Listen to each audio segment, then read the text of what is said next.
చూశాడు ఆ దేవుడే, నీ కొరకు చూశాడు ఆ దేవుడే. ప్రభునందు ప్రియమైన దేవుని పిల్లలారా, భూపతులకు అధిపతి ఎవరు?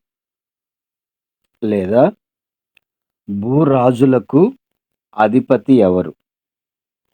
ప్రియమైన దేవుని పిల్లారా, భూపతి అనగానే భూమికి అధిపతి లేదా రాజు అని అర్థం అండి. సాధారణంగా భూమిని పాలించే పాలకులను, జమీందారులను, భూస్వాములను సూచిస్తుంది భూపతి అంటే.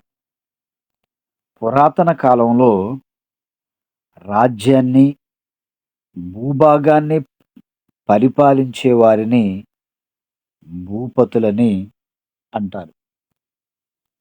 మనం నివసిస్తున్న ఈ భూమిని భాగాలుగా చేసి వాటికి అధిపతులుగా రాజులు కొంతకాలం పరిపాలన జరిగించారు. ఆ తర్వాత దేశాలుగా విభజించుకొని ప్రజలపై అధికారులను పెట్టి ఆయా దేశాలను పరిపాలన చేస్తూ ఉన్నారండి. అలా ఈ భూభాగాన్ని ఎంతోమంది పాలన చేశారు, చేస్తూనే ఉన్నారు. అరిస్టాటిల్ అనేటువంటి ఒక వ్యక్తి man is a social animal, మనిషి సంఘజీవి అని చెప్పడం జరిగిందండి. ఎందుకంటే మనిషి ఒంటరిగా ఉండలేడని ఎంతోమంది పరిశోధకులు పరిశోధనలు చేసి చెప్పారు. వారు పరిశోధించక ముందే దేవుడు పరిశుద్ధ గ్రంథంలో ఒక చక్కని మాట రాయించారండి. ఆదికాండము 2వ అధ్యాయము 18వ వచనంలో మనందరికీ తెలిసిన మాట, దేవుడు నరుడు ఒంటరిగా ఉండుట మంచిది కాదు అన్నాడు. దేవుడు రాయించిన మాటను అరిస్టాటిలు మనిషి సంఘజీవి అని చెప్పడం జరిగిందండి. ఇక్కడ దేవుడు నరుడు ఒంటరిగా ఉండుట మంచిది కాదు, వానికి సాటి అయిన సహాయము చేయాలని ఆయన అనుకున్నారండి. కాబట్టి ఒక సాటి అయిన సహాయముగా అవ్వమనిచ్చి వాళ్ళిద్దరిని కూడా జతపరిచారు. ఆ జంటలో ఒకరిని అధిపతిగా పెట్టి వాళ్ళకు పిల్లల్నిచ్చి ఆ పిల్లలను ఎలా పెంచాలో, కుటుంబ పాలన ఎలా ఉండాలో దేవుడు నేర్పించారండి. ఒక కుటుంబానికి యజమాని, కొన్ని కుటుంబాలకైతే ఒక పెద్ద, కొన్ని సమాజాలు కలిపి ఒక నాయకుడు ఏలడం మొదలుపెట్టారు. రాజులుగా, అధిపతులుగా, మంత్రులుగా, ప్రధానమంత్రులుగా, అధ్యక్షులుగా ఈరోజు ఎంతోమంది అధికారులు, అధిపతులు, పాలకులు మనకు కనపడుతూ ఉన్నారండి. మరి అనాది కాలం మొదలుకొని నేటి వరకు, రాతి యుగం మొదలుకొని ఈనాడున్న ఆధునిక యుగం వరకు మనం చూసినట్లయితే రాచరికం మొదలుకొని ప్రజాస్వామ్యం వరకు పదాలు మారాయి కానీ అధికారం మాత్రం మారలేదండి. ఆ రోజు రాజులు పరిపాలించేవారు దేశాలను, ఈరోజు మంత్రులు పరిపాలన చేస్తూ ఉన్నారండి. అధ్యక్షులు పరిపాలన చేస్తూ ఉన్నారు. మరి ఆ రోజు రాజులు తమకిష్టమైన మంత్రులతో పరిపాలన జరిగించేవారు. ఇప్పుడు ప్రధానమంత్రి, ముఖ్యమంత్రి తనకు నచ్చిన మంత్రివర్గాన్ని పెట్టుకొని పరిపాలన చేస్తూ ఉన్నారు. మరి ఆ అధికారి ఏమి చెప్పినా సరే ప్రజలందరూ కూడా శిరస వహించి వాళ్ళు చెప్పిన మాటలను, వాళ్ళు పెట్టినటువంటి నియమ నిబంధనలను పాటించేవారుగా ఉండాలండి. మరి ఈ అధికారాన్ని మనం చూస్తే ఒక గ్రామానికి ప్రెసిడెంట్ అధికారిగా ఉంటాడండి. అలాగే ఒక నియోజకవర్గానికి ఎమ్మెల్యే అధికారిగా ఉంటాడు. కొన్ని నియోజకవర్గాలకు ఎంపీ అధికారిగా ఉంటాడండి. రాష్ట్రానికి ముఖ్యమంత్రి గారు అధికారిగా ఉంటాడు. దేశానికి ప్రధానమంత్రి గారు అధికారిగా ఉంటాడండి. అంటే అధికార విభజన వారి పరిధిని బట్టి, వారి స్థాయిని బట్టి జరుగుతుంది అని ఇక్కడ మనకు అర్థమవుతుంది. ఉదాహరణకండి, ఒక కానిస్టేబుల్ పైన ఎస్ఐ గారు ఉంటారు, సబ్ ఇన్స్పెక్టర్. అలాగే ఎస్ఐ గారి పైన డిఎస్పి అండి, డెప్యూటీ సూపరింటెండెంట్ ఆఫ్ పోలీస్. అలాగే డిఎస్పి పైన ఎస్పి, ఎస్పి పైన ఐజీ, ఐజీ పైన హోమ్ మినిస్టర్. ఇక హోమ్ మినిస్టర్ పైన రాష్ట్రపతి ఉంటే మరి అతని పైన ఎవరున్నారు అనేటువంటి సందేహం మనలో ఉంటుందండి. మరి ప్రపంచంలో ఉన్న దేశాలన్నీ, చిన్న చిన్న దేశాలు మొదలుకొని అగ్రరాజ్యాల వరకు అధికార విభజన అనేది జరుగుతూ ఉంది. మరి ఒక ప్రధానమంత్రికి అధిపతి ఎవరైనా ఉన్నారంటే లేరండి. ఇక ప్రధానమంత్రి దేశానికి హెడ్‌గా మనకు కనిపిస్తూ ఉంటాడు. మరి ప్రధానమంత్రి పైన అధికారి ఎవరు లేరు. మరి ఒకప్పుడు ప్రపంచాన్ని పరిపాలించిన రాజ్యాలు బబులోను సామ్రాజ్యము, మాదీయ పారసీకుల సామ్రాజ్యము, గ్రీకు సామ్రాజ్యము, రోమా సామ్రాజ్యం అండి. ఇక ఆ తర్వాత చివరగా వచ్చినటువంటి సామ్రాజ్యం బ్రిటిష్ సామ్రాజ్యం. ఇవన్నీ కూడా కాలగర్భంలో కలిసిపోయినా వారందరూ కూడండి బలవంతంగా ప్రజలందరినీ లొంగదీసుకొని పరిపాలన చేసినట్లుగా మనం చూస్తూ ఉన్నాం. ప్రస్తుతం మనమంతా కూడా క్రీస్తు మహాసామ్రాజ్యంలో ఉన్నామండి. మరి అవన్నీ కూడా శాశ్వతమైనవి కావు. అశాశ్వతమైన రాజ్యాలని మనకు అర్థమవుతుంది. మరి దేవునిలో ఉన్నటువంటి ఆలోచన ఈ ప్రపంచానికి శాశ్వతమైన అధికారినివ్వాలి అని, ఆ అధికారికి భూమి మీద ఉన్న అధిపతులందరూ కూడా శిరస వహించాలి, అధికారి మాట వినాలి అని దేవుని మనసులో ఒక ఆలోచన ఉందండి. మరి బబులోను సామ్రాజ్యం కొద్ది రోజుల్లోనే కాలగర్భంలో కలిసిపోయింది. మరి ప్రపంచాన్ని పరిపాలన చేసిన 4 రాజ్యాలు కూడండి కాలక్రమేణా కనుమరుగైపోయాయి. కానీ మరి శాశ్వతంగా ఉండే ఒక అధికారాన్ని ఈ ప్రపంచానికి ఇవ్వాలని దేవుడు ఆలోచించారు. ప్రపంచ ప్రజలకి అధికారిగా నియమించాలనుకున్నాడండి. మరి ఆ విషయాన్ని మనం పరిశుద్ధ గ్రంథం నుంచి ఆలోచన చేస్తే, కీర్తనల గ్రంథము 136వ అధ్యాయము 3వ వచనాన్ని చూద్దామండి. కీర్తనల గ్రంథము 136వ అధ్యాయము 3వ వచనం. ప్రభువుల ప్రభువునకు కృతజ్ఞతాస్థుతులు చెల్లించుడి, ఆయన కృప నిరంతరముండును. ప్రభువులకు ప్రభువుకు మనం ఏం చేయాలండి? కృతజ్ఞతాస్థుతులు చెల్లించాలి. అంటే ప్రభువుల ప్రభువునకు అంటున్నాడు. ప్రభువులున్నారు.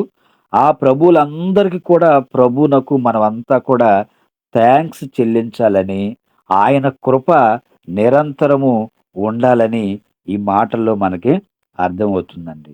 మరొక మాట చూద్దాం చూడండి. తిమోతికి రాసిన మొదటి పత్రిక 6వ అధ్యాయము 15వ వచనం చూద్దాం ప్రియులారా. తిమోతికి రాసిన మొదటి పత్రిక 6వ అధ్యాయము 15వ వచనం అండి. రిఫరెన్సులు ఉంటాయి కొన్ని, జాగ్రత్తగా మనం ఆలోచన చేద్దాం. శ్రీమంతుడును అద్వితీయుడనగు సర్వాధిపతి యుక్త కాలముల యందు ఆ ప్రత్యక్షతను కనపరచును. ఆ సర్వాధిపతి రాజులకు రాజును ప్రభువులకు ప్రభువునై ఉన్నాడు. రాజులకు రాజుగా, ప్రభువులకు ప్రభువుగా పిలువబడుతున్నారు. మరి ఎవరు ఆ ప్రభు అని మనం ఇంకా ఆలోచన చేస్తూ వెళితేనండి, ప్రకటన గ్రంథము 19వ అధ్యాయము 16వ వచనం చూద్దామండి. ప్రకటన గ్రంథము 19వ అధ్యాయము 16వ వచనం. రాజులకు రాజును ప్రభువులకు ప్రభువును అను నామము ఆయన వస్త్రము మీదను తొడ మీదను రాయబడి ఉన్నది.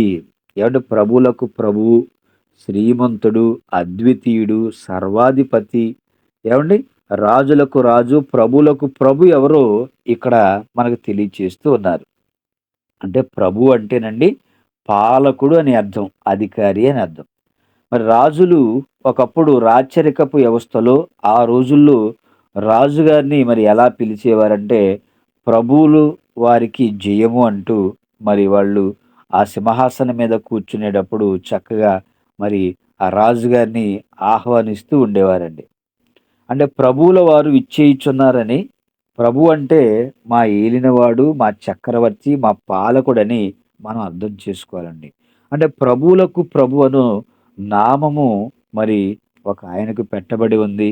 మరి ఆయనకు మనమంతా కూడా కృతజ్ఞతాస్తుతులు చెల్లించాలని మరి ఇక్కడ మనకు అర్థమవుతుంది. ఇంతకు ఎవరా ప్రభువు? దేవుడు ఎవరిని నియమించాడని మనం ఇంకా ఆలోచన చేస్తేనండి, అపోస్తలుల కార్యములు 2వ అధ్యాయము 36 వచనం చూద్దామండి.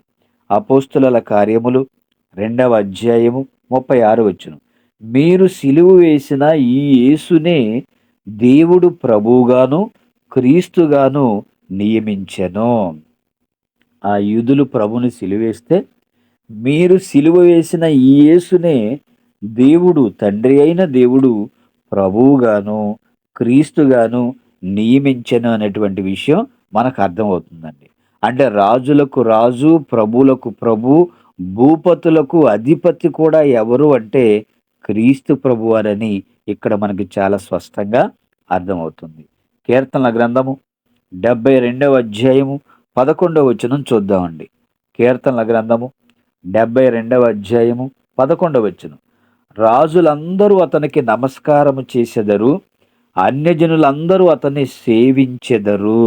అంటే తండ్రి అయిన దేవుడు ఏర్పాటు చేసిన యేసుక్రీస్తు వారిని భూమి మీద ఆనాడు ఇజ్రాయేలు రాజులు గాని, అదేవిధంగా యోధా రాజులు గాని, ఇంకా ప్రపంచ దేశాలను పరిపాలించిన చక్రవర్తులు గాని, వాళ్ళందరూ కూడండి, రాజులందరూ అతనికి నమస్కారము చేసెదరు, అన్యజనులందరూ కూడా అతన్ని సేవించెదరని మనకిక్కడ అర్థమవుతుందండి. అంటే రాజులందరి పైన ఒక అధికారిని నియమించబోతున్నాను. ఆయనకు రాజులందరూ కూడా తప్పకుండా నమస్కారం చేయాలి. అన్యజనులందరూ కూడా అతన్ని సేవించాలని మరి ఈ విషయంలో మనకే అర్థమవుతుందండి. మరి ఈ భూభాగంలో జీవిస్తున్నటువంటి సమస్త జనులు ఆయనను సేవిస్తూనే ఉన్నారు. ఈరోజు క్రీస్తు ప్రభువాన్ని అంగీకరించిన వారు కొన్ని కోట్ల మందిలో మనం చూస్తూ ఉన్నామండి. మరొక మాట చూద్దాం. కీర్తనల గ్రంథము 89వ అధ్యాయము 27వ వచనాన్ని చూద్దామండి. కీర్తనల గ్రంథము 89వ అధ్యాయము 27వ వచనం. కావున నేను అతని నా జ్యేష్ఠ కుమారునిగా చేయుదును, భూరాజులలో అత్యున్నతునిగా ఉంచెదను. నేను అతనిని అంటే ప్రభువారిని, క్రీస్తు ప్రభువారిని నా జ్యేష్ఠ కుమారుడిగా చేయుదును, భూరాజులందరిలో కూడా గొప్పవానిగా, అత్యున్నతుడిగా ఉంచెదనని మరి తండ్రి అయిన దేవుడు క్రీస్తు ప్రభువారి గురించి మాట్లాడుతూ ఉన్నారండి. మరి ఆయనకి ఎలాంటి అధికారాన్ని ఇస్తున్నారు అంటే, ఆయన ఆయనకున్న అధికారం ఏంటి? ఆయన ఈ ప్రకృతిని ఎలా శాసిస్తూ ఉన్నాడని మరికొన్ని విషయాలను మనం ఆలోచిస్తేనండి, కీర్తనల గ్రంథము 89వ అధ్యాయము 25వ వచనాన్ని చూద్దామండి. కీర్తనల గ్రంథము 89వ అధ్యాయము 25వ వచనం. నేను సముద్రము మీద అతని చేతిని, నదుల మీద అతని కుడి చేతిని ఉంచెదను. ఏమండి? సముద్రం మీద అతని చేతిని, నదుల మీద అతని కుడి చేతిని ఉంచెదను. అంటే వాటినన్నిటిని కూడా కంట్రోల్ చేయగలిగిన శక్తి, సామర్థ్యములు కలవారు క్రీస్తు ప్రభువారు. ఆ అధికారాన్ని, ఆ శక్తిని, ఆ బలాన్ని కూడా తండ్రి అయిన దేవుడు క్రీస్తు ప్రభువారికి అప్పగిస్తున్నట్లుగా మనం చూస్తూ ఉన్నామండి. ఏమంటే సముద్రం అంటే దానికి సరిహద్దులు కూడా మనం చెప్పలేము. అందులో ఉన్న వాటరు ఎంతో గొప్పగా ఉంటుంది వాటరు. ఎన్నో కిలోమీటర్ల లోతులో వాటర్ అనేది ఉంటుంది. దాన్ని అంతా మనం చూస్తూనే ఉంటామండి.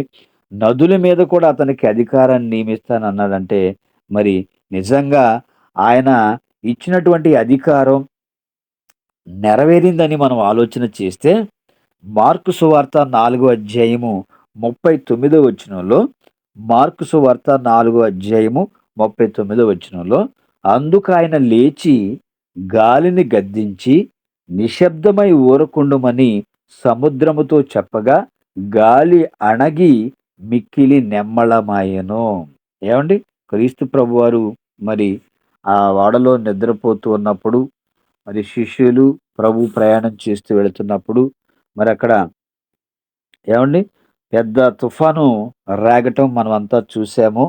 అయితే ఆ తుఫాను రేగినప్పుడు ప్రభు ఏమో అక్కడ సువార్త ప్రకటించి ఆ ఓడ మీద నిద్రపోతూ ఉన్నప్పుడు మరి వీళ్ళంతా కూడా భయపడిపోతూ, ప్రభువా మేము నశించిపోతున్నాము, మమ్మల్ని కాపాడండి, రక్షించండి అని మరి శిష్యులందరూ అరుస్తూ ఉన్నప్పుడు అప్పుడు క్రీస్తు ప్రభువారు లేచి గాలిని గద్దించి నిశ్శబ్దమై సైలెంట్‌గా ఉండమని చెప్పాడండి. అలాగే సముద్రంతో చెప్పగా గాలి అణిగి మిక్కిలి నెమ్మళమాయెను. అంటే గాలిని గద్దించాడు. సముద్రంలో ఉన్నటువంటి నీటిని కూడా గద్దించాడు. గద్దించగానే మరి గాలి అణిగిపోయిందండి. సముద్రంలో ఆ భయంకరమైనటువంటి అలల చేత కొట్టబడుతున్నప్పుడు సముద్రం కూడా నెమ్మళమైందంటే మరి తండ్రి క్రీస్తు ప్రభువారికి ఎంత శక్తిని ప్రసాదించారో చూడండక్కడ. అంటే సముద్రాల మీద, నదుల మీద అధికారిగా ఆయన్నే ఉంచాడండి. అందుకనే సముద్రమును గద్దింపగానే మరి అది సైలెంట్ అయిపోయింది. మరి ఈ భూమి మీద అన్నిటిపైన అధికారమును దేవుడే క్రీస్తు ప్రభువారికి ఇచ్చాడండి. కీర్తనల గ్రంథము 2వ అధ్యాయము 8వ వచనాన్ని చూద్దామండి. కీర్తనల గ్రంథము 2వ అధ్యాయము 8వ వచనం. నన్ను అడుగుము, జనములను నీకు స్వాస్థ్యముగాను, భూమిని దిగంతముల వరకు సొత్తుగాను ఇచ్చెదను. నన్ను అడుగుము, జనములను నీకు స్వాస్థ్యముగా ఇస్తాను. ఎన్ని తరాలైనా నీవే అధికారివి, ఎన్ని తరాలైనా నీవే సర్వాధికారివని మరి దేవుని మాటల్లో ఇక్కడ మనకి అర్థమవుతుందండి. అంటే ఇదిగో జనములకు సాక్షిగా అతన్ని నియమించితిని, జనములకు రాజుగాను అధిపతిగాను అతన్ని నియమించితినని యెషయా గ్రంథము 55వ అధ్యాయము 4వ వచనం కూడా మనకు అర్థమవుతుందండి. యెషయా గ్రంథము 55వ అధ్యాయము 4వ వచనం. ఇక్కడ రాజుగాను అధిపతిగాను అతన్ని నియమించితినని క్రీస్తు ప్రభువారి గురించి మాట్లాడుతున్నారు. ఇంకా ఏమని మాట్లాడుతున్నారో చూడండి. దానియేలు గ్రంథంలో 7వ అధ్యాయం 14వ వచనంలో, దానియేలు గ్రంథము 7వ అధ్యాయము 14వ వచనంలో మనం చూస్తే, సకల జనులను, రాష్ట్రములను, ఆయా భాషలు మాట్లాడువారును ఆయనను సేవించునట్లు ప్రభుత్వమును, మహిమయు, ఆధిపత్యమును ఆయనకి ఇయ్యబడెను. ఆయన ప్రభుత్వము శాశ్వతమైనది, అది ఎన్నటికినీ తొలగిపోదు. ఆయన రాజ్యము ఎప్పుడును లయము కాదని చక్కటి మాటలు, భవిష్యత్తుకు సంబంధించిన మాటలు మరి దర్శనంలో దానియేలు గారికి చక్కగా దేవుడు తెలియచేశాడండి. ఆయన ప్రభుత్వము శాశ్వత కాలముండును. ఏమండి ఈ రోజున్న ప్రభుత్వాలు, తెలుగుదేశం ప్రభుత్వం అన్నప్పటికిని అది 5 సంవత్సరాలు మాత్రమే రాష్ట్రాన్ని పరిపాలించగలదండి.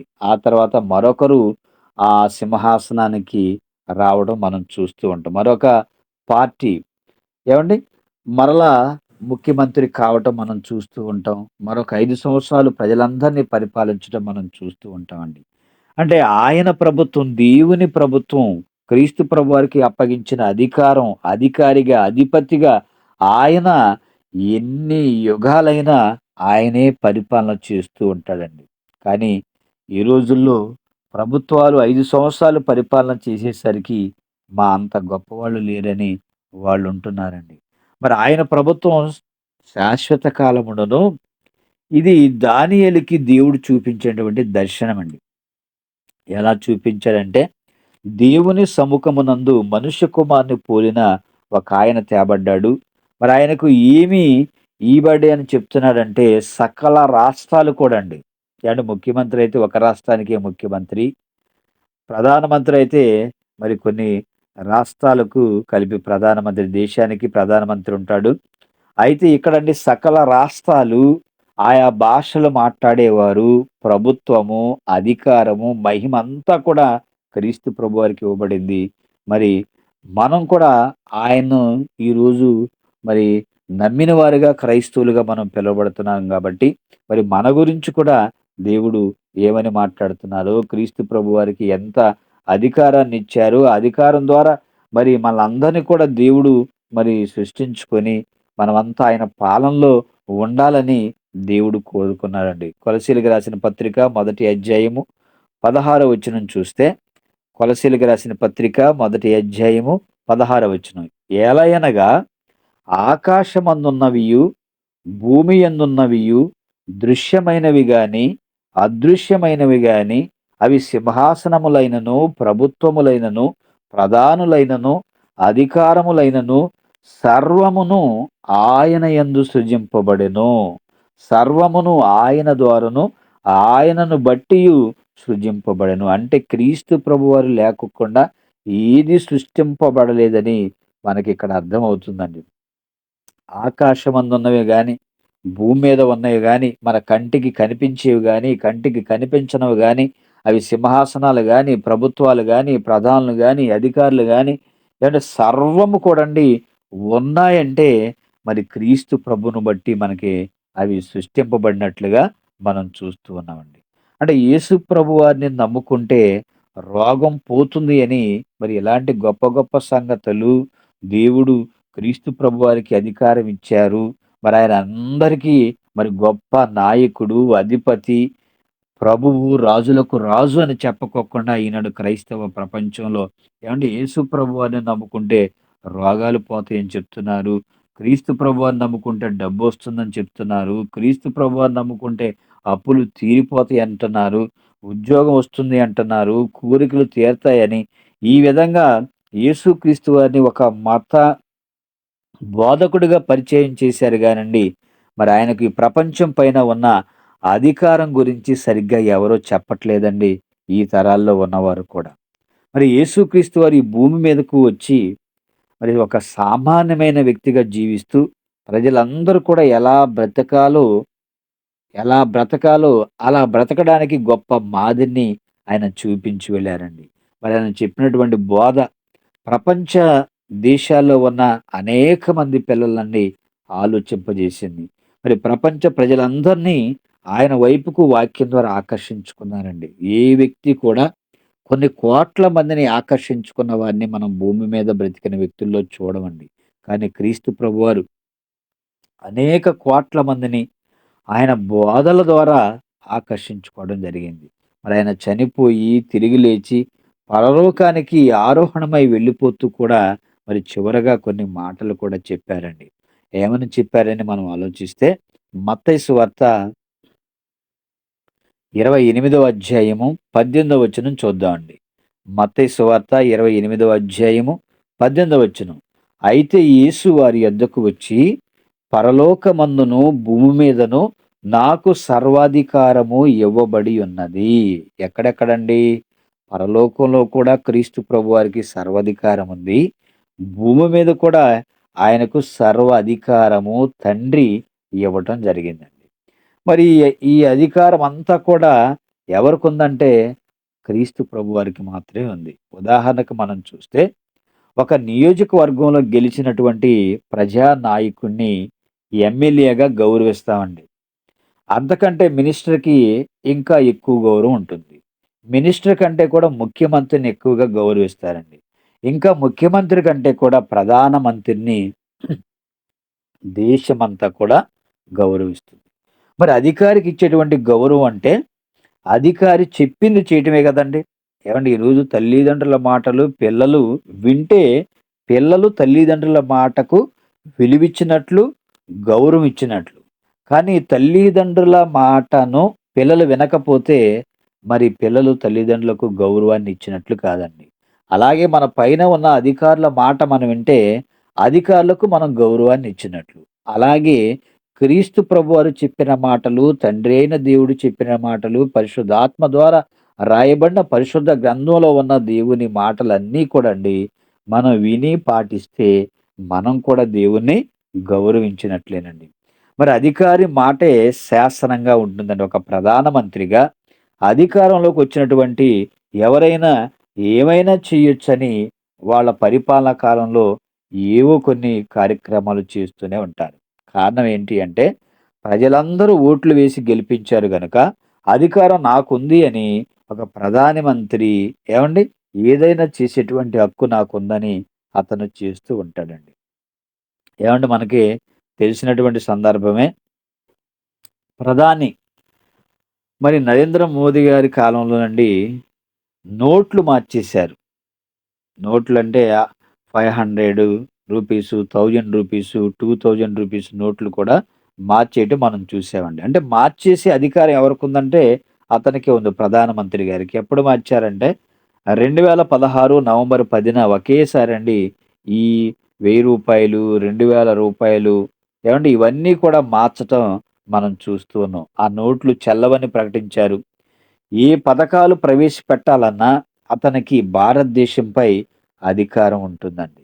ఏ రాష్ట్రాల్లో ఏవండి ఫైనాన్షియల్‌గా మరి ఇబ్బందులుంటే కూడా మరి ప్రధానమంత్రి ఆ సమస్యలు ప్రధానమంత్రి దృష్టికి ఆ సమస్యలను తీసుకెళ్ళినట్లయితే మరి ఆ రాష్ట్రానికి సంబంధించిన కొన్ని నిధులను కూడా ఇవ్వటం కూడా మనం చూస్తూ ఉంటాం. కానీ యేసుక్రీస్తు వారికి భారతదేశం మీదే కాకుండా అన్ని దేశాల మీద ప్రపంచంలో ఉన్నటువంటి సుమారుగా 200 దేశాలు పైగా ఉన్నటువంటి వాటన్నిటి మీదండి అధికారం ఉందండి. మరి భూమి మీద నాకు సర్వాధికారం ఉంది. మరి ఆ అధికారం నాకు ఇవ్వబడింది. మరి ఈ సమాజంలో చిన్న అధికారి మొదలుకొని ఏవండీ పెద్ద అధికారి వరకు ఒక్కొక్కరు అధికారులుగా నాకు అధికారం ఉందని వాళ్ళకి నచ్చినట్లు వాళ్ళు చేసుకుంటూ వెళ్తున్నారండి. చివరకు వెళ్ళేసరికి అందరికీ కూడా అధికారి ఎవరని మనం చెప్పినట్లయితే దేశ ప్రధాని మనకి అధికారిగా కనిపిస్తూ ఉన్నాడు. ఈ లోక సంబంధంగా మరి ఉన్నతమైన అధికారి ఎవరైనా ఉన్నారంటే దేశానికి మరి ప్రధానమంత్రి అని మనం చెప్పుకోవచ్చండి. మరి అన్ని దేశాల మీద ఉన్నటువంటి మరి అధికారి ఎవరంటే యేసుక్రీస్తు వారుగా మనకు కనిపిస్తూ ఉన్నారు. ప్రసంగి గ్రంథము 5వ అధ్యాయము 8వ వచనం చూద్దామండి. ప్రసంగి గ్రంథము 5వ అధ్యాయము 8వ వచనం. అధికారము నొందిన వారి మీద మరీ ఎక్కువ అధికారము నొందిన వారున్నారు. మరియు మరీ ఎక్కువైన అధికారము నొందినవాడు వారికి పైగా ఉన్నాడు. ఏమంటే ప్రధానమంత్రికి పైగా మరి దేశం తరపున ఎవరు లేరు. అయితే ప్రధానమంత్రి కంటే కూడా పైగా అధికారం పొందిన వారు ఉన్నారని ఈ మాటలో మనకే అర్థమవుతుందండి. అధికారము నొందిన వారి మీద మరీ ఎక్కువ అధికారం అంటండి. ఎవరికుందో చెప్పండి? ఇక ప్రధానమంత్రి తర్వాత ఎవరికి లేదు గదా! మరియు మరీ ఎక్కువైన అధికారము నొందినవాడు వారికి పైగా ఉన్నాడు. అంటే దేశ అధ్యక్షుడికి ఇప్పుడు అమెరికా ఏమంటే మరి కొన్ని దేశాల్లో అధ్యక్షులుగా పిలువబడుతూ ఉంటారండి. దేశ అధ్యక్షుడిగా పిలువబడుతూ ఉంటారు. మరి దేశ అధ్యక్షుడికి అధికారి ఎవరూ లేరండి. ఆయనే అందరిపైన అధికారిగా ఉంటాడు. కానీ వారికి తెలియని విషయం ఏమిటంటే ప్రకటన గ్రంథంలో దేవుడు తెలియచేస్తూ ఉన్నాడండి. ప్రకటన గ్రంథము 17వ అధ్యాయము 14వ వచనాన్ని మనం చూస్తే ప్రకటన గ్రంథము 17వ అధ్యాయము 14వ వచనం.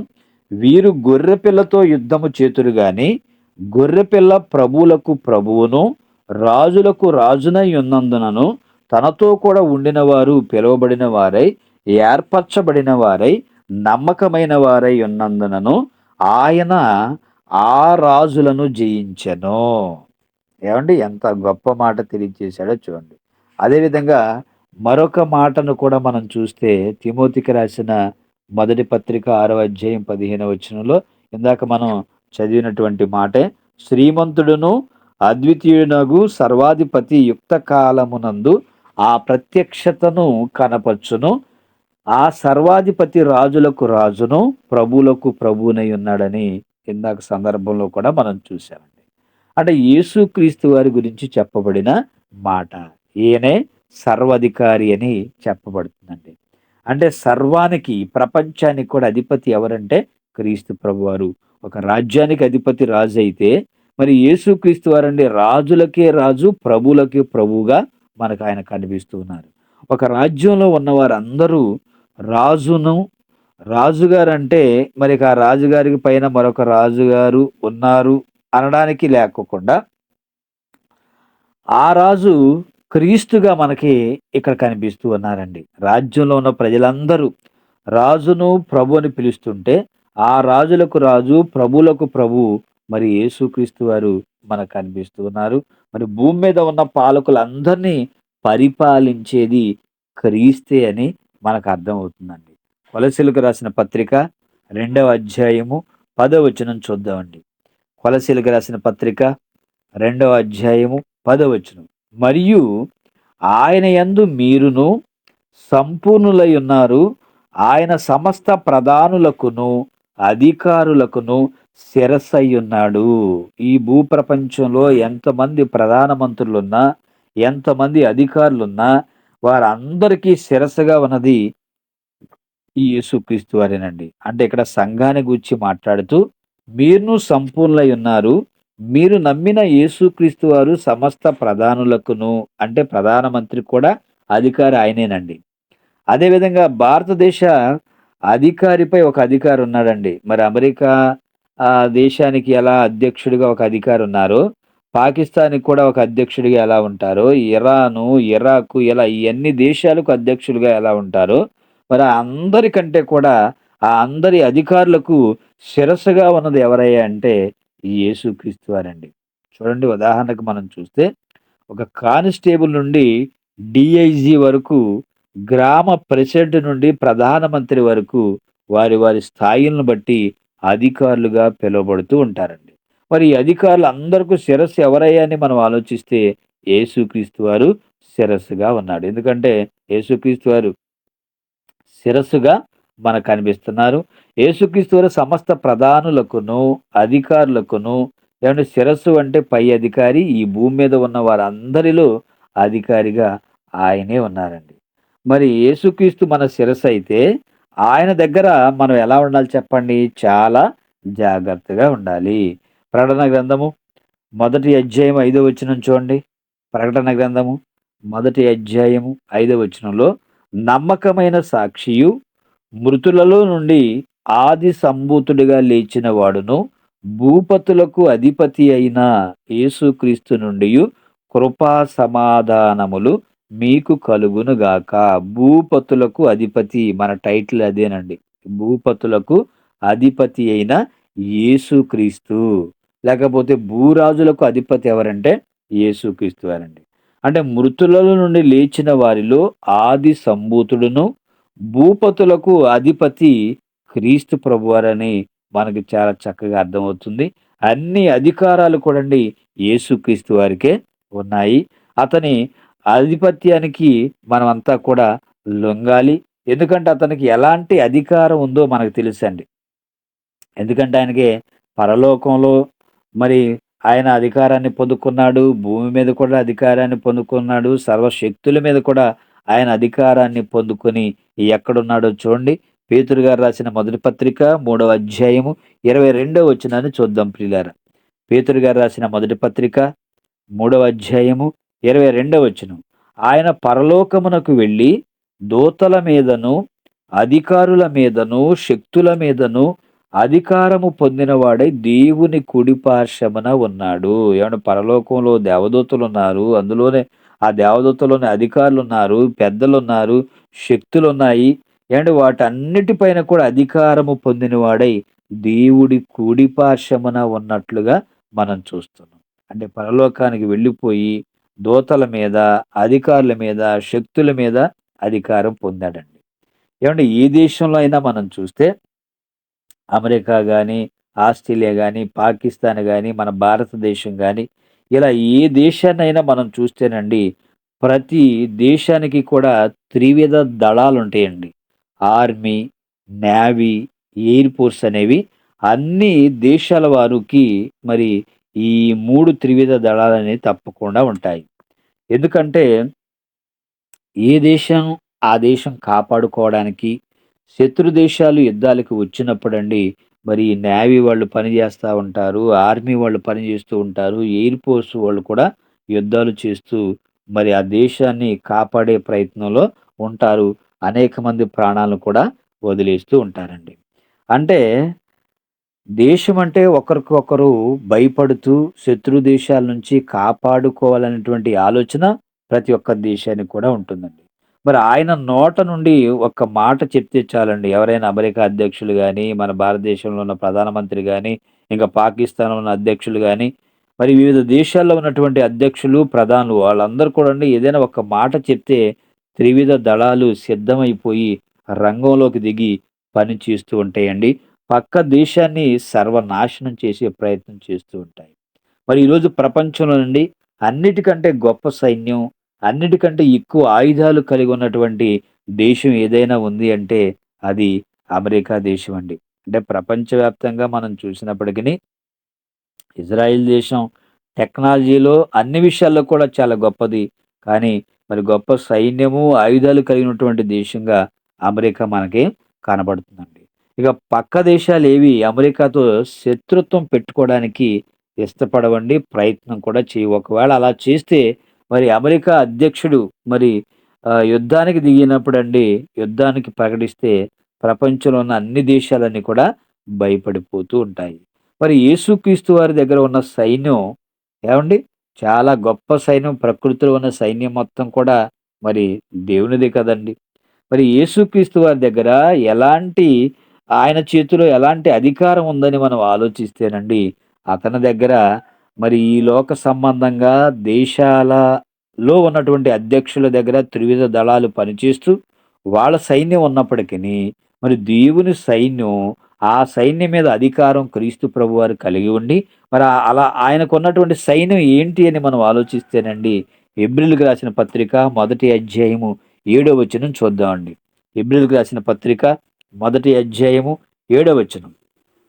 తన దూతలను వాయువులుగాను, తన సేవకులను అగ్ని జ్వాలలుగాను చేసుకునేవాడు అని తన దూతలను గూర్చి చెప్పుచున్నాడు. ఏమండి వాయువు అంటే ఒక దూత అండి. వాయువు అంటే గాలి. గాలి ఒక దూత, నీరు ఒక దూత, భూమి, ఆకాశం ఏవండి? అదేవిధంగా నిప్పు ఇవన్నీ కూడా మరి పంచభూతాలని మనం మాట్లాడుకుంటూ ఉంటామండి. అయితే ఇవన్నీ కూడా దేవుడు సృష్టించగా వచ్చినియి కాబట్టి, దేవుని పనిలో ఈ పంచభూతాలన్నీ కూడా పనిచేస్తూనే ఉన్నాయండి. మరి నీరు కూడా ఒక దూత, అగ్ని కూడా ఒక దూత అండి. ఇలా ఎన్నో దూతలు ఆయన చేతిలో ఉన్నాయి. మరి దేవునికి కోపమొస్తే ఆయన తన దూతలను పంపిస్తాడండి. ఏవండీ ఆస్ట్రేలియా ప్రాంతం అంతా కూడా దూతకు ఆజ్ఞాపించాడు. ఎప్పుడంటే ఆస్ట్రేలియా అంతా కూడా కార్చిచ్చుతో ఒకప్పుడు తగలబడిపోయిందండి. మరి అమెరికా మీదకు దేవుడు వాయుదూత వెళ్ళిందనుకోండి, మరక్కడ హరికేన్స్‌తో అతలాకుతలం చేస్తూ ఉంటాయి. అంటే కొన్ని దేశాల్లో మరి దేవుని మాట వినకుండా ప్రజలు భయంకరమైన పాపంలో విపరీతంగా వాళ్ళు బ్రతుకుతూ ఉన్నప్పుడు దేవుడు చూసి చూసి అంటే కొన్ని సందర్భాలలో వాళ్ళు నన్నే మర్చిపోతున్నారని మరి కార్చిచ్చులతో తగలబెట్టడం కొన్ని దేశాల్లో. అదేవిధంగా అండి హరికేన్స్ తుఫాన్లతో ఏవండి మరి వారిపైన ఆ ప్రభావాన్ని చూపించటం, ఆ గాలిని, వర్షాన్ని ఆపేటువంటి అధికారం అండి. ఇవి ఏవొచ్చినా ఏ దేశాల్లో ఉన్నటువంటి ప్రధాన మంత్రులకు, అధ్యక్షులకు ఎవ్వరికి కూడా అంతటి అధికారం లేదండి. ఎందుకంటే త్రివిధ దళాలు మీరు పని చేయండంటే వాళ్ళు పని చేయాలి ఆ సైన్యం. మీరు ఆపండి యుద్ధాన్నంటే వాళ్ళు ఆపేసేయాలండి. కానీ ప్రకృతిలో ఉన్నటువంటి పంచభూతాల్లో జరిగేటువంటి విపత్తులు, భయంకరమైనటువంటి విపత్తులను ఆపేటువంటి శక్తి ఈ అమెరికా అధ్యక్షులకు లేదు, భారతదేశ ప్రధానమంత్రికి లేదు. మరి పాకిస్తాన్ అధ్యక్షులకి ఎవరికీ ఏ అధికారం కూడా ఉండదండి. ఎందుకంటే ప్రకృతి పైన వాళ్ళకి అధికారం లేదు. వాళ్ళ చేతుల్లో ఉన్న సైన్యం పైన మాత్రమే వారికి అధికారం ఉందండి. మరి ఈ ప్రపంచంలో ఏ అధికారికి కూడా ఆపే శక్తి ప్రకృతిలో ఉన్నటువంటి శక్తులను ఆపే శక్తి ఎవరికీ లేదండి. గాలి పైన గాని, నీరు పైన గాని, తుఫాను పైన గాని, అగ్ని పైన గాని, భూమి పైన సర్వాధికారం ఉన్నది ఒక్క యేసుక్రీస్తు వారికి మాత్రమేని మనకు అర్థమవుతుందండి. మరి తుఫాను వస్తుంది అంటే మంత్రులందరూ కూడా అలర్ట్ అయిపోయి మరి బంగాళాఖాతంలో అల్పపీడనం, వాయుగుండాలు ఇవన్నీ పడ్డాయని వాళ్ళు చెప్తారు. ప్రజలంతా కూడా అప్రమత్తంగా ఉండాలని చెప్తూ ఉంటారు. ఎవరు కూడా ప్రయాణాలు చేయొద్దని చెప్తా ఉంటారు. ఏవండీ? చక్కటి ప్రాంతాల్లో మరి మీ ఇండ్లలో మీరే ఉండండి. తుఫాను మరి ఆగిపోయిన తర్వాత మీరు బయటికి రావచ్చని కొన్ని హెచ్చరికలు ప్రభుత్వం వారు జారీ చేయగలరే తప్ప, మరి ఆ బంగాళాఖాతంలో అల్పపీడనాలు పడి భయంకరమైన తుఫాన్లు వస్తుంటే, ఈ ప్రధానమంత్రి ఆ తుఫాన్ని ఆపగలడంటే ఆపలేడండి. అంటే ఆ అధ్యక్షులుగా ఉన్నవారు ఎవరైనా సరే, అధికారులుగా ఉన్నవారు ఎవరైనా సరే గద్దించితే ఆగేది మాత్రం కాదండి. ఎందుకంటే ప్రకృతి అంతా దేవుని చేతిలో ఉంది. దేవుడు మాత్రమే చేయగలడు తప్పండి, ఆ అధికారాన్ని క్రీస్తు ప్రభువారికి ఇస్తే క్రీస్తు ప్రభువారు చేయగలరు తప్పండి, ఈ లోకంలో ఏ మనుషుడు కూడా ప్రకృతిలో సంభవించే ఏ విపత్తును కూడా ఆపలేడు గాని, జరిగిపోయిన తర్వాత ఎంత నష్టపోయారో, ఎంత తీవ్రతతో వచ్చిందని లెక్కలు గట్టి చెప్పగలరు తప్ప, మరి ఆపగలిగిన శక్తి ఎవరికి కూడా ఉండదండి. మరి ఈ అధికారి గద్దింపు కూడా ఈ సృష్టి వినదు అని మనకి అర్థమవుతుంది.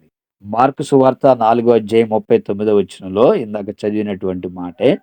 మార్కు సువార్త 4 అధ్యాయము 39 వచనం అండి. అందుకాయన లేచి గాలిని గద్దించి నువ్వు నిశ్శబ్దంగా ఉండాలంటే గాలి నిశ్శబ్దంగా ఉండిపోయిందండి. సముద్రాన్ని కూడా గద్దించి నువ్వు మిక్కిలిగా నెమ్మదిగా ఉండాలంటే అలాగే నెమ్మదయిపోయిందండి. అంటే యేసుక్రీస్తు వారైతేనే ఆ తుఫానును మరి ఆయన గద్దించగలడు. ఆయన చెప్తేనే మరి ప్రకృతి మాట వినుతుందండి. మరి ఆయన వద్దు అంటే ఆగిపోవాలి. సముద్రాల మీద, నదుల మీద ఆయనకు అధికారం ఉంది. ఆధిపత్యం కూడా ఉంది. మరి అలాంటి సర్వాధికారే యేసుక్రీస్తు వారండి. ఏ దేశ ప్రధానమంత్రి అయినా, అధికారులైనా తుఫాన్లు వచ్చాయంటే వణికిపోతూ ఉంటారండి. ఎందుకంటే మా దేశానికి, మేమున్న ప్రాంతానికి ఎంత నష్టం జరుగుతుందో అని వాళ్ళు వణికిపోతూ ఉంటారు. కానీ, ఆ సర్వాధికారి చెప్తేనే గాని తుఫాన్లనేవి ఆగవని ఇక్కడ మనకి చాలా ఖచ్చితంగా, స్పష్టంగా మనకు అర్థమవుతుందండి. ఫిలిప్పీలకు రాసిన పత్రిక 2వ అధ్యాయము 9వ వచనం చూద్దాం ప్రియులారా. ఫిలిప్పీలకు రాసిన పత్రిక 2వ అధ్యాయము 9వ వచనం నుంచి. అందుచేతను పరలోకమందున్న వారిలో గాని, భూమి మీద ఉన్న వారిలో గాని, భూమి క్రింద ఉన్న వారిలో గాని ప్రతివాని మోకాలును యేసు నామమున వంగునట్లును, ప్రతివాని నాలుకయు తండ్రి అయిన దేవుని మహిమార్థమై యేసుక్రీస్తు ప్రభువని ఒప్పుకొనున్నట్లును దేవుడు ఆయనను అధికముగా హెచ్చించి ప్రతి నామమునకు పైనామమును ఆయనకు అనుగ్రహించెను. ఏమండి ఈ భూమి మీద ఉన్న ప్రతి మోకాలు ఆయన ముందు వంగాలండి క్రీస్తు ప్రభువారి నామములో. ఏమంటే ఆయనను అందరూ కూడా ప్రభు అని ఒప్పుకోవాలి. కానీ యేసుక్రీస్తు వారు అందరికీ ప్రభు అని బైబిల్ తెలియజేస్తుంటే, ఇస్లాం వాళ్ళు మాకు ప్రభువు కాదని, మన హైందవ సహోదరులు మనకు ప్రభువు కాదని వాళ్ళు దూషిస్తూ ఉన్నారండి. ఇక్కడ క్రీస్తు ప్రభువారు అందరికీ ప్రభు అని రాయబడి ఉంటే, మాకు మాత్రం కాదు క్రైస్తవులకే ప్రభు అని వాళ్ళు మాట్లాడుతూ ఉన్నారండి. ప్రతి వాని నాలుక ఆయన స్తుతించాలి. కానీ నాలుకున్న వాళ్ళు కూడా స్తుతించే పరిస్థితి మనకు కనిపించడం లేదండి. ప్రతి ఒక్కరూ ఆయనను ఘనపరచాలని దేవుడు చెప్తుంటేనండి, ఆయన అందరూ స్తోత్రం చేయవలసినటువంటి గొప్ప వ్యక్తి అని మరి తండ్రి అయిన దేవుడు క్రీస్తు ప్రభువారికి మరి సర్వ అధికారాన్ని అప్పగించినట్లు ఇక్కడ మనకే కనిపిస్తుందండి. ఎందుకంటే ఈ రాజ్యం అంతా కూడా మనం ఉన్నది ఇప్పుడు క్రీస్తు మహా సామ్రాజ్యంలో మనమంతా ఉన్నామండి. మరి ఈ సామ్రాజ్యంలో ఉన్న మనం మరి క్రీస్తు ప్రభువారిని మనం మరి ఆరాధించే వారిగా ఉన్నామా? ఆయన నామాన్ని స్తుతిస్తున్నామా? ఆయన గురించి ప్రకటన చేస్తున్నామా? ఆయన గురించి మనం పాటలు పాడుతున్నామా? ఆయన గురించి మనం మాటలు తెలియజేస్తున్నామా? ఆయనే ప్రభువని మనం ఒప్పుకుంటున్నామా? ఒప్పుకున్న మనం అనేక మందికి వాక్యాన్ని చెప్పి ఏమంటే వారిని కూడా దేవుని వైపు నడిపిస్తున్నామా? ఈ అన్ని విషయాలు మనం జాగ్రత్తగా ఆలోచన చేయాలండి. ప్రకటన గ్రంథము 11వ అధ్యాయము 15వ వచనం చూద్దాం ప్రియులారా. ప్రకటన గ్రంథము 11వ అధ్యాయము 15వ వచనం. ఏడవ దూత బూర ఊదినప్పుడు పరలోకములో గొప్ప శబ్దములు పుట్టెను. ఆ శబ్దములు ఈ లోక రాజ్యము మన ప్రభువు రాజ్యమును ఆయన క్రీస్తు రాజ్యము నాయను ఆయన యుగయుగముల వరకు ఏలుననెను. ఏడవ దూత బూర ఊదినప్పుడు పరిస్థితి ఎలా ఉంటుందో చెప్తున్నాడండి. అప్పుడు శబ్దములు ఈ లోక రాజ్యము మన ప్రభు రాజ్యమును ఆయన క్రీస్తు రాజ్యము మరి ఏ విధంగా ఉంటుందో ఆయన యుగ యుగాలు పరిపాలన చేస్తాడని ఈ మాటలో మనకు అర్థమవుతుందండి. చివరిగా ఒక మాట చూసి మనం ముగించుకుందాము. జకరియా గ్రంథము 9వ అధ్యాయము 10వ వచనం ప్రియులారా. జకరియా గ్రంథము 9వ అధ్యాయము 10వ వచనం. ఎఫ్రాయిములో రథములు కొండకుండా నేను చేసేదను, యెరూషలేములో గుర్రములు లేకుండా చేసేదను, యుద్ధపు విల్లు లేకుండా పోవును. నీ రాజు సమాధాన వార్త అన్యజనులకు తెలియజేయును. సముద్రము నుండి సముద్రం వరకు, యూఫ్రటీసు నది మొదలుకొని భూదిగంతముల వరకు అతడు ఏలును అని మరి క్రీస్తు ప్రభువారి గురించి మరి ఈ మాటలు మనకందరికీ అర్థమవుతున్నాయి. అంటే ప్రపంచాన్ని పాలించిన రాజ్యాలన్నీ మరి యుద్ధాలు చేశాయండి. రక్తపాతాన్ని సృష్టించాయి. అనేక మందిని చంపినట్లుగా మనం చూస్తూ ఉన్నామండి. ఎందుకంటే ప్రపంచాన్ని నేనే చక్రవర్తిగా పరిపాలన చేయాలని దేశాన్ని పరిపాలించేవారు రాజులైతే, ప్రపంచాన్ని పరిపాలించే వారిని చక్రవర్తులుగా పిలుస్తారండి.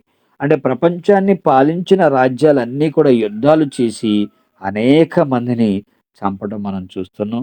ఆ యుద్ధాలలో మానవ రక్తం కూడండి ఏరులై పారిపోయినట్టు కూడా మనం చరిత్రలో చదువుకుంటాం. మరి ఒక రాజ్యం మరొక రాజ్యం మీదకు దండెత్తి జయించాలని ఎంతోమంది ప్రాణాలు తీస్తూ ఉన్నారండి.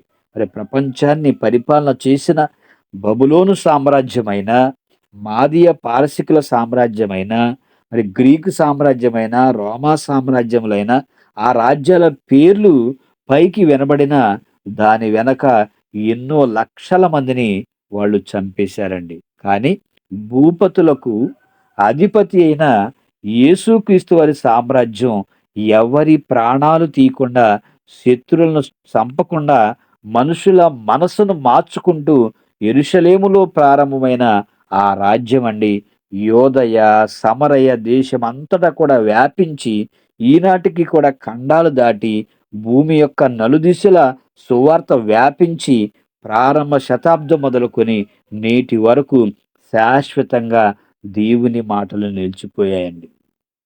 ఈనాడు ప్రపంచంలో శాంతి ఉంది అంటేనండి అది క్రైస్తవులను బట్టి అని మనం చాలా గొప్పగా గర్వపడుతూ చెప్పుకోవచ్చండి.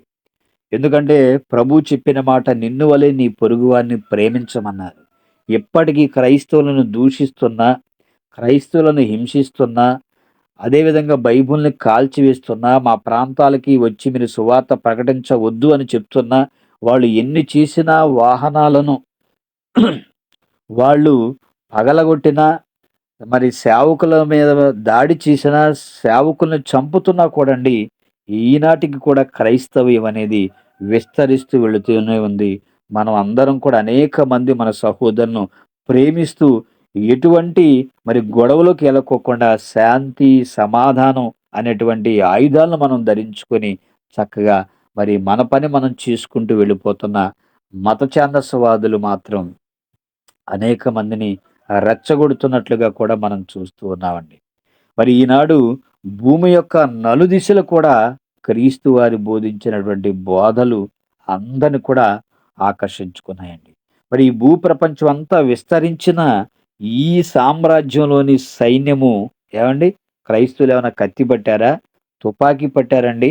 బాంబులేమైనా వేసి అనేక మందిని చంపారంటే కత్తి పట్టలేదు, తుపాకీ పట్టలేదు, బాంబులను కూడా పేల్చలేదండి.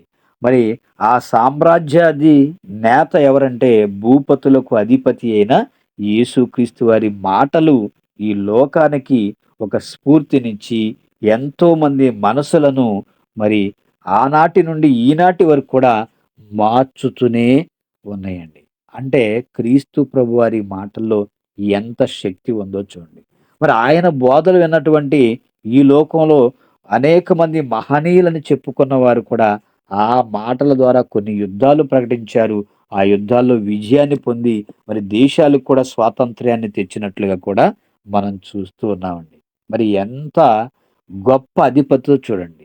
రాజులకు రాజు, ప్రభువులకు ప్రభువు, భూపతులందరికి కూడా అధిపతి ఎవరయ్యా అంటే క్రీస్తు ప్రభువారండి. క్రీస్తు ప్రభువారిలో ఎప్పుడు కూడా ఆయన మహా సామ్రాజ్యంలో మనమంతా కూడా రాజ్య ప్రజలుగా మనం ఉన్నప్పుడండి, మనందరినీ చక్కగా పరిపాలన చేస్తున్నది క్రీస్తు ప్రభువారు.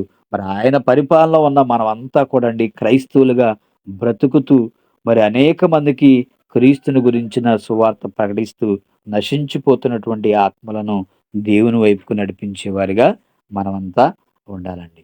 మరి భూపతులకు అధిపతి ఎవరు అంటే రాజులకు రాజు, ప్రభువులకు ప్రభు ఎవరంటేనండి యేసుక్రీస్తు వారు. మరి అలాంటి గొప్ప రాజ్యంలో ఉన్న మనమంతా కూడా సంతోషపడుతూ, మరి అందరిని ప్రేమిస్తూ, అందరిని క్షమిస్తూ, అందరికీ సహాయపడుతూ, అందరితో సమాధాన పడుతూ, గొప్పగా దేవునిలో ఉన్నతంగా బ్రతకాలని మిమ్మల్ని అందరినీ హెచ్చరిస్తూ, నన్ను నేను హెచ్చరించుకుంటూ ఈ నా మాటలు ముగిస్తున్నాను. తలలు వంచండి, ప్రార్థన చేసుకుందాం.